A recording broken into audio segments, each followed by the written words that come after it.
میری نانو جس کالونی میں رہتی ہیں اسی کالونی میں ایک گھر ہے جو آج بھی خالی ہے۔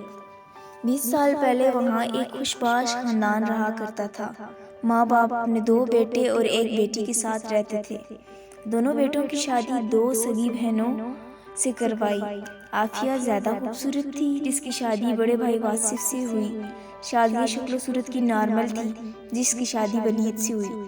ولید کو پہلے دن ہی اپنی بیوی پسند نہ آئی بلکہ بھابھی پر نظریں ٹک گئی اور اس طرح وہ ہنستا بستا گھر ویران ہو گیا۔ ولید کسی صورت اپنی بیوی کو رکھنا نہیں چاہتا تھا۔ وہ کھلا مکھلا اس بات کا اعتراف کر چکا تھا، اسے بھابھی پسند ہے۔ میں بھائی سے زیادہ خوبصورت تھا تو میری بیوی بھی خوبصورت ہونی چاہیے تھی۔ شادی کے 2 ماہ بعد ولید نے اپنی بیوی کو طلاق دے دی۔ اب وہ مکمل آزاد تھا اور بھابھی کے پیچھے پڑ گیا۔ ماں باپ نے ولید کو گھر سے نکال دیا لیکن کچھ ہی عرصے بعد وہ واپس آ گیا اور معافی مانگنے لگا۔ بڑے بھائی سے بھی وعدہ کیا کہ اب بھابھی کو بہن ہی سمجھے گا۔ بڑے بھائی واصف نے بھی سوچا کہ اب تو سمجھ آ گئی ہوگی اس کو، اب وہ کیوں کر میری بیوی کو تنگ کرے گا اور میرے بچے بھی ہو گئے ہیں، تو انہوں نے اسے معاف کر دیا۔ لیکن ولید کے ارادے ہی کچھ اور تھے۔ شروع میں اس نے بھابھی کو اپنے جال میں پھنسانے کی کوشش کی۔ عافیہ نے اس بات کی شکایت کی۔ ماں باپ نے ولید کو گھر کی بیٹھک تک محدود کر دیا۔ جب وہ کسی طرح سے اس کی باتوں میں نہیں آئی تو ولید اسے قتل کرنے کا منصوبہ بنانے لگا۔ برسات کا موسم تھا، رشتہ داروں میں فوتگی ہو گئی، ساس سسر کو مجبوراً وہاں جانا پڑا۔ گھر صرف واصف کی بیوی عافیہ اپنے بچوں کے ساتھ موجود تھی۔ ولید کے ہاتھ اچھا موقع لگا۔ گھر آتے وقت واصف کا بڑا بیٹا جو 3.5 سال کا تھا اس کے لیے آئس کریم لایا اور اس میں نیم کی دوا شامل کر دی۔ چھوٹا بیٹا ابھی صرف 1.5 سال کا تھا۔ عافیہ اسے سلا رہی تھی جب ولید کمرے میں داخل ہوا۔ عافیہ بولی، ولید بھائی آپ میرے کمرے میں اجازت کے بغیر کیسے آئے؟ عافیہ نے دوپٹہ سیدھا کرتے ہوئے پوچھا۔ ولید بغیر کچھ کہے تیزی سے آگے بڑھا۔ عافیہ کو مزید کوئی موقع دیے بغیر اس نے عافیہ کے منہ پر رومال رکھ دیا۔ عافیہ بے ہوش ہو گئی۔ اگر میری نہیں تو کسی کی بھی نہیں، پھر چاہے وہ میرا بھائی ہی کیوں نہ ہو۔ بے ہوشی کے عالم میں ولید اسے واش روم میں لے گیا اور اس کے ساتھ زیادتی بھی کی۔ باتھ روم میں ٹب میں لیٹا کر اس کے جسم سے سر الگ کر دیا۔ خون کے فوارے نکلے۔ خون کی رفتار کم ہونے پر سر اور دھڑ کو الگ الگ بیگ میں ڈالا، اچھے سے پیک کیا کہ خون کا ایک قطرہ بھی پلاسٹک بیگ سے باہر نہیں آیا۔ اس کے بعد سارا باتھ روم صاف کیا، اپنے خون آلود کپڑے اتار کر ایک شاپر میں رکھے اور نہا کر صاف کپڑے پہنے۔ پھر گھر کی چھت پر گیا جہاں پانی کی ٹینکی لگی ہوئی تھی۔ ساتھ پڑوس کی ایک عورت نے ولید کو دیکھا اور پوچھا، ولید بھائی عافیہ کہاں ہے؟ آج نظر نہیں آ رہی۔ ولید نے بولا کہ وہ میکے گئی ہیں بھائی کے ساتھ۔ ولید کی زبان یہ کہتے ہوئے لڑکھڑا سی گئی پر اس نے اپنے اعصاب پر قابو پایا۔ وہ عورت نیچے چلی گئی۔ ولید نے آس پاس کا جائزہ لیا، کوئی اور نظر نہ آیا۔ پھر اس نے پانی والی ٹینکی میں سے آدھا پانی بالٹی کے ذریعے باہر نکالا۔ نیچے سے وہ بیگز اٹھا لایا جس میں عافیہ تھی۔ ایک ایک کر کے دونوں پلاسٹک بیگز ٹینکی میں پھینک دیے۔ اچھے سے پیک تھے پر ٹینکی میں پھینکتے وقت ایک بیگ پھٹ گیا۔ خون پانی کی طرح باہر ٹینکی میں جمع ہو گیا۔ اس سے پہلے کہ ولید اس کا کچھ کرتا، اچانک واصف کا چھوٹا بیٹا جسے ماں نے ہی سلایا تھا وہ رونے لگ گیا۔ ولید نے ایسے ہی ٹینکی بند کی، اپنے کپڑے والا شاپر اٹھایا اور گھر سے نکل گیا۔ واصف کا چھوٹا بیٹا مسلسل رو رہا تھا۔ جب ماں کو نہ پایا تو خود ہی گھر سے باہر آ گیا۔ وہی عورت جس نے چھت پر ولید کو دیکھا تھا، اس نے بچے کو روتے دیکھا تو گود میں اٹھا کر گھر کے اندر آ گئی۔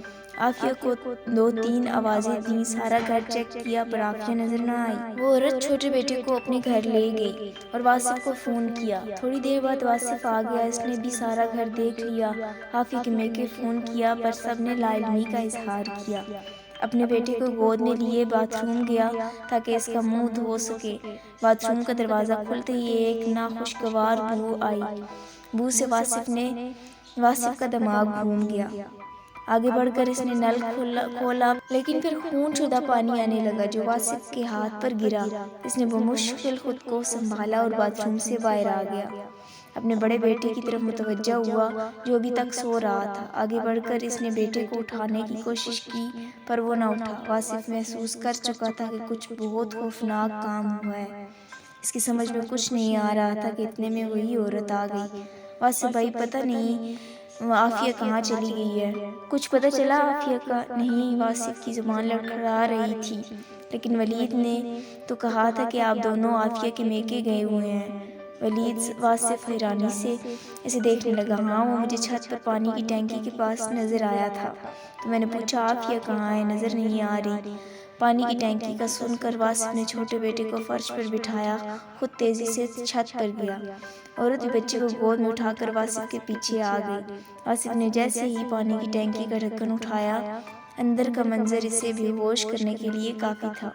وہ کچھ بول نہ سکا اور زمین پر گر گیا۔ واصف بھائی کیا ہوا؟ عورت نے پوچھا، پر واصف کچھ نہیں بول پا رہا تھا۔ کوئی جواب نہ پا کر عورت آگے بڑھی اور ٹینکی میں جھانکا۔ پھر عورت کی چیخوں نے باقی محلے والوں کو متوجہ کیا۔ پولیس نے آ کر عافیہ کی باڈی کو باہر نکالا۔ واصف کچھ بولنے کہنے کا قابل نہیں تھا۔ ایک محلے والے نے بڑے بیٹے کو چیک کیا اور اسپتال لے گیا۔ واصف کے ماں باپ بھی آ گئے۔ وہ کچھ بھی بول نہیں پا رہے تھے۔ واصف کی ماں باپ بھی ہکے بکے ہو گئے تھے۔ ان کے گھر آدھی دنیا جمع ہو گئی، یہاں تک کہ پولیس کی تعداد زیادہ کرنی پڑی۔ واصف کو شک ہی نہیں، پورا یقین تھا کہ یہ حرکت ولید نے کی ہے۔ عورت پولیس کو اپنا مکمل بیان دے چکی تھی۔ ولید کا کوئی پتہ نہیں چل رہا تھا کہ کہاں گیا۔ 6 مہینے تک پولیس ڈھونڈتی رہی پر کوئی سراغ نہ ملا۔ وقتی طور پر انہوں نے کیس بند کر دیا تاکہ ولید جہاں چھپا ہے باہر آ جائے۔ واصف یہ مکان آدھی قیمت پر فروخت کر کے کہیں اور شفٹ ہو گیا۔ 1 سال بعد گھر والوں کی مرضی سے اس کی شادی عافیہ کی چھوٹی بہن شازیہ سے کرا دی گئی، جسے ولید نے طلاق دے دی تھی۔ طلاق کی وجہ سے اس کی شادی بھی نہیں ہو پا رہی تھی۔ واصف اس صدمے کے بعد اب تک سنبھل نہیں سکا تھا۔ ہر وقت ولید کی تلاش میں تھا، راہ چلتے ہر انسان کو غور سے دیکھتا تھا۔ آخر کب تک چوہا بل میں چھپ سکتا ہے؟ بھوک مجبور کر دیتی ہے۔ آخرکار 2 سال بعد ولید نے اپنی شادی شدہ بہن کلثوم کو خط لکھا۔ اسے امید تھی کہ کلثوم پولیس کو یا واصف کو نہیں بتائے گی۔ ولید کو کچھ رقم کی ضرورت تھی، جس وجہ سے اس نے خود کلثوم سے رابطہ کیا۔ فقیر کا بھیس بدل کر وہ کلثوم کے در پر آیا۔ جب کلثوم خیرات دینے آئی تو ایک خط پکڑا کر تیزی سے چلا گیا۔ کلثوم ہکی بکی کھڑی دیکھتی رہی، پھر بے خیالی میں خط کھولا۔ پیاری بہن، میں تمہارا بھائی ولید ہوں۔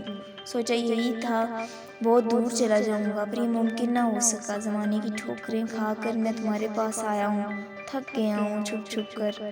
مجھے کچھ پیسے دے دو تاکہ میں دبئی چلا جاؤں۔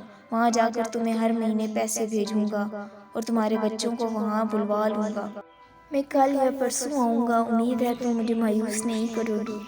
تمہیں ہمارے بچپن کی قسم، جب ہم دونوں کالج سے واپسی پر آئس کریم کھایا کرتے تھے، عافیہ کے ساتھ میں نے جو کیا وہ اسی کی حقدار تھی۔ تمہارا بھائی ولید۔ خط پڑھ کر کلثوم سوچ میں پڑ گئی۔ یہ تو ایک بھائی سے دھوکا تھا اگر وہ ولید کی مدد کرتی۔ کلثوم کو سمجھ آ چکی تھی کہ ولید اسے جذباتی طور پر کمزور کرنا چاہ رہا ہے۔ اسے اپنے کیے کا ذرا پچھتاوا نہیں۔ 2 دن بعد ولید پھر سے فقیر کے بھیس میں آیا۔ دروازہ کھٹکھٹایا، اندر سے کلثوم آئی۔ بھائی آپ آ گئے، پیسے اندر رکھے ہیں، لاتی ہوں۔ مجھے پتا تھا میری بہن، تم مجھے دھتکار نہیں سکتی، تبھی تو تمہارے پاس آیا تھا۔ پھر اچانک ولید کو ایک بھاری ہاتھ کندھے پر محسوس ہوا۔ پیچھے مڑ کر دیکھا تو پولیس اور واصف کھڑے تھے۔ آخرکار چوہا ہاتھ آ ہی گیا۔ بہت کر لیا ہے، چلو اب جیل جانے کے دن آ گئے، ایک پولیس نے کہا۔ ولید نے واپس بہن کی طرف دیکھا، جس کی آنکھوں میں ولید کے لیے نفرت تھی۔ کلثوم کے پیچھے اس کی ماں کھڑی تھی۔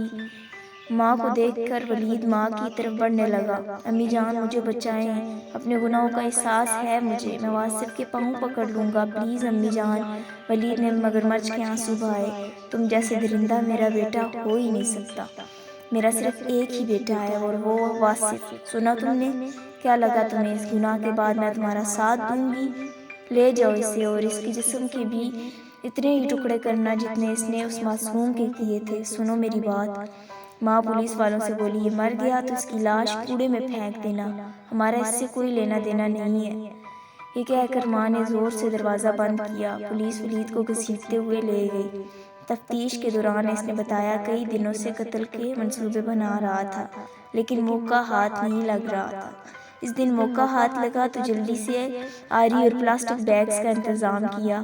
قتل کا یہ طریقہ اس نے کسی ہندی فلم میں دیکھا تھا۔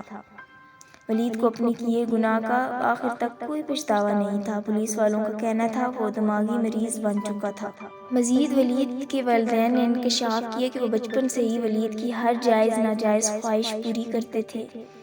بیشتر اوقات واسق کی چیزیں اٹھا کر ولید کو دے دیتے تھے۔ شاید یہیں سے ہر بات منوانے کی عادت پڑی۔ بعض اوقات والدین کی غفلت بچوں کو یہاں تک پہنچا دیتی ہے، ورنہ کوئی بھی انسان پیدائشی مجرم پیدا نہیں ہوتا۔ ولید کو پھانسی کی سزا ملی، اس کی میت کو کوئی لینے نہ گیا۔ اطلاع ملنے پر ولید کے والد نے کہا، ہمارا کوئی ولید نامی بیٹا نہیں تھا، اس کی لاش کو لاوارث لاش کی طرح دفنا دیا جائے۔ وہ مکان آج بھی خالی ہے، اس میں کوئی بس نہیں سکا۔ اگر کوئی رہے تو شکایت کرتے ہیں گھر سے خون کی بو نہیں جاتی اور رات کو رونے کی آوازیں آتی ہیں۔ شاید یہ گناہ کے بعد وہاں ناپاک مخلوق نے رہنا شروع کر دیا۔ پتہ نہیں اس بات میں کتنی سچائی ہے، لیکن جو کوئی بھی وہاں رہنے آئے تو ہفتے سے زیادہ ٹک نہیں سکا۔ البتہ محلے والوں کو کبھی محسوس نہیں ہوا۔